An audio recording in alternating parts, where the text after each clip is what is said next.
Narito na ang balita mula sa GMA Integrated News. Formal nang nilagdaan bilang batas ni Pangulong Bongbong Marcos ang ilang panukala. Sa isang seremonya sa Malacanang ngayong umaga, isa sa mga pinirmahan niya ang Republic Act No. 11981 o ang The Tatak Pinoy Act na layong bigyang prioridad ang pag-promote ng mga produktong Pilipino.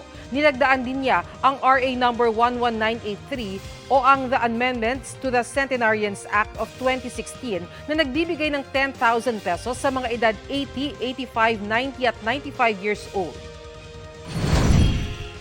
Narito naman ang iba pang balitang binabantayan ng GMA Integrated News. Dating Pangulong Rodrigo Duterte iginiit sa prayer rally sa Cebu City ang pagtutol niya sa pag-amyenda sa saligang batas na para umano sa kapakanan ng kasalukuyang administrasyon. Oil price rollback ipatutupad ng ilang kumpanya ng langis simula bukas. At amihan bahagyang magpapalamig sa ilang bahagi ng Luzon ngayong araw.